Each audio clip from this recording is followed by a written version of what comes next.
Skyrim is a game of many faces. It is first and foremost an action-adventure role-playing game that is incredibly popular for its dragons, mountains, and snow. But individually, we all play and know Skyrim differently. For many people, Skyrim represents an older era of life. For people like me who grew up playing Skyrim, it represents our youth. A time when life was much less foreboding and demanding, and a great deal more free. For others who weren't so young, Skyrim merely forces old memories to resurface. Memories of a different era of life. 15 years is a long time, and none of our lives look the way they did when Skyrim first released. My point is that Skyrim is pretty well known to be one of those games that not only forces your emotions to surface, but also catches them in your memories, trapping them. Holding them as a time capsule holds relics of a different age. Playing it for the first time after a long break is like digging up that time capsule and looking through it. Something which always promotes an impression of ease and comfort.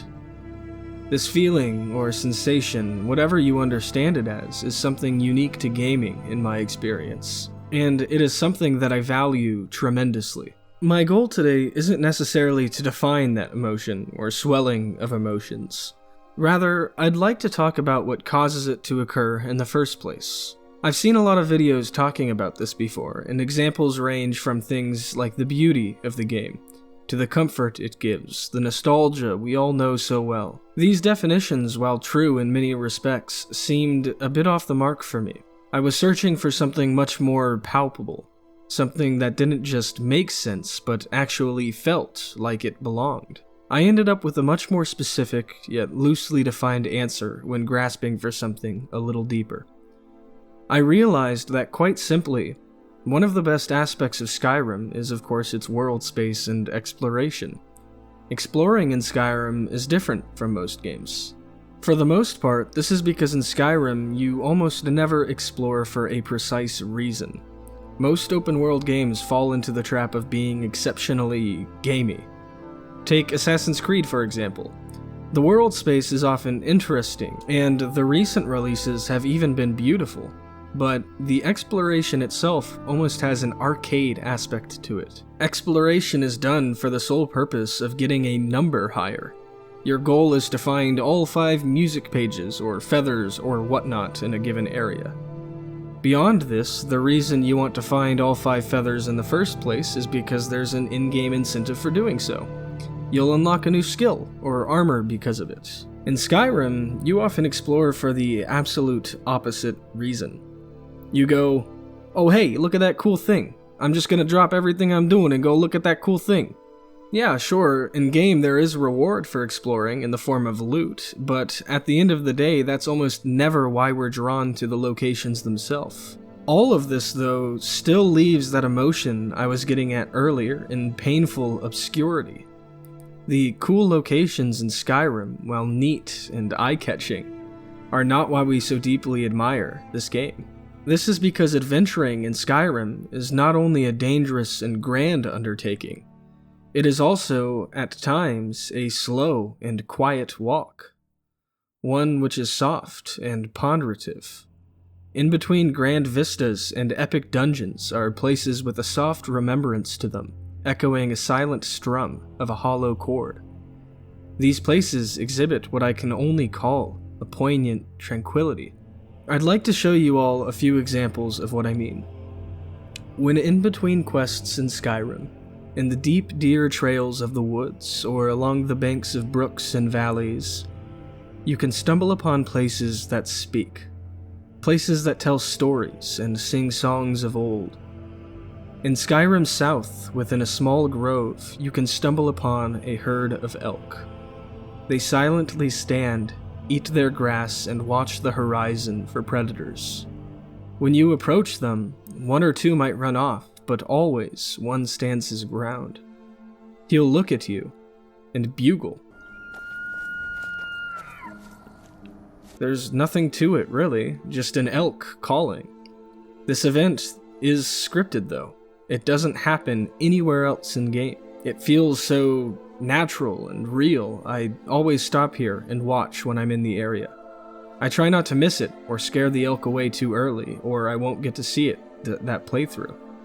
It makes me tread lightly and think slowly, even if just for a few moments. This encounter is endearing, but Skyrim isn't known to be a land of peace. Not too far from our elk is a small cottage tucked away in the beauty of Falkreath's forest. A place that, under different circumstances, I'd be happy to call home. Within the shack, we can find evidence that a couple lived here, and recently had spotted that a dragon had taken up nest on a nearby mountain. You can see remnants of the life they led here. Books, jewelry, and various other items are strewn around the house, as if they were meant to be used or seen again. Outside, though, in painful irony, huddled around the warmth of a burnt-out fire, we can find our couple. The dragon had found them, and burnt them to death, bringing their lives to close in an instant. This story is brutal and elicits painful emotions, but it is at the same time quiet. There was no one here to tell us what happened. The dragon never attacks you unless you choose to seek out its nest.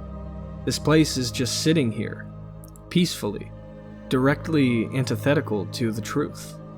A home now empty, which once held a family's entire livelihood. Now ashen, still hot with flame. Like the elk, this location just makes me stop and, be grateful, I suppose.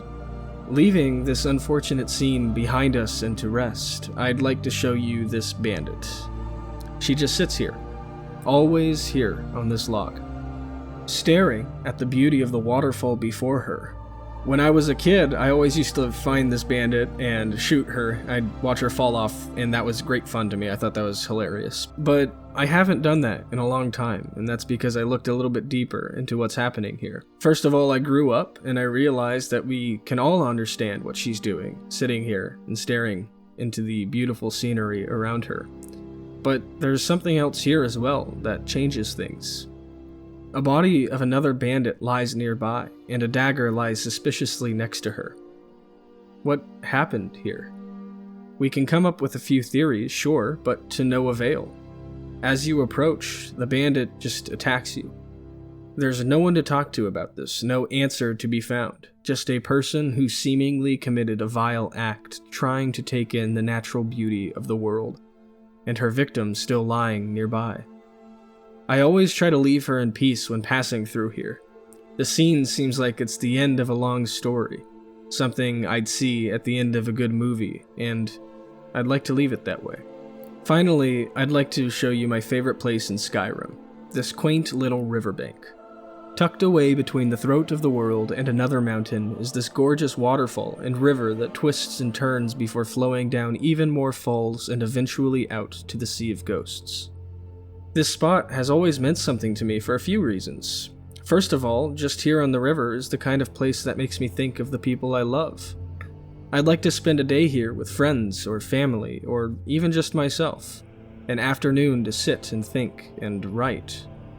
It's one of those places that feels apart from time. A place where only the important things in life matter, and everything else can just fade away. Not too far uphill is a giant's camp, who also seems to take refuge from the world here. And beyond his camp is a pond with a shrine. I currently have a mod active that transforms this place to reflect Skyrim's more pagan roots, but the shrine is normally of Talos. With the ongoing persecution of Skyrim's traditions and the slow abandonment of the ancient Nordic way of life, this place feels not only illegal, but also forgotten. I always visit here when I'm nearby in-game, but I never like to stay long. Being here feels as though you can upset the balance of things, almost like it's supposed to stay unseen, and your presence destroys that tranquility, making it unclean. Downstream from the riverbank is Lucky's shack. Lucky met an ironic fate here when a tree destroyed his home. This location is also intended to be a funny Easter egg, because you can find a copy of the lusty Argonian maid near his body and a shrine to Dibella not far off. I'll let you put together how Lucky died. But even with that goofy and somewhat strange Easter egg, this story is of course sad. This place is quite lovely for a home, and it was ruined for Lucky. Back in the day before Skyrim Special Edition released, there was a mod that allowed you to take this spot over and design your own home here. That mod was ahead of its time. It released before Hearthfire, even. And I really enjoyed it before it became outdated. It hasn't been updated in well over 10 years. Since then, this place has always echoed distant, more youthful memories for me. I always set up camp here in-game and stay the night where, years ago, my old characters once lived. If there's any takeaway and anything to learn from these locations, it's that, Jesus, somebody at Bethesda thinks way too much about death. Like, can someone please go check up on them? But in all seriousness, regardless of the beauty seen today, the world of Skyrim seems intent on communicating to us that, however safe or clean, calm or tranquil, nowhere is safe. Nowhere is truly unattached from the troubles and dangers of life, or from the passing of time. But, ironically, it's the locations that lesson is derived from that feel the most still and out of time. Which is true. I mean, these locations stay the same, forever as they are. They will always be there for me to see next time I launch Skyrim and start a new game. And you guys can go see them now too, just the same as I showed you. I think that that's what I've been trying to get at. These locations are sad, beautiful, slow, quiet, still, and simply palpable. There are hundreds of places like this all across Skyrim, singing untold songs or forgotten stories. And you are simply a fly on the wall, occasionally returning to this game to land and look, and fly off again after a few moments. There is something incredibly special about that. Something which, in my opinion, is worth making a little video about. And that about sums it up. That's all I've got to say. It's just that these locations and these feelings are best left undefined and to speak for themselves.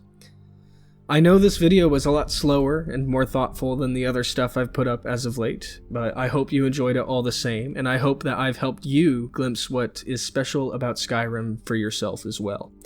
If you have any spots like this in-game, please share them down below. I'm very interested to see if I recognize yours, and I'm sure others are as well.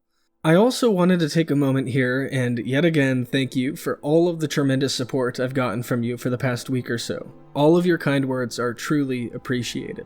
This channel has been great fun for me, especially since I don't know many people in real life that enjoy the Elder Scrolls or gaming in general, so having this outlet and being able to talk to you all has been really awesome, to tell the truth. If you enjoyed this video, please like and subscribe. God, I hate saying that, but I'll have more stuff for you guys soon. For now, I have been Sir Schmib. I hope you have a beautiful day.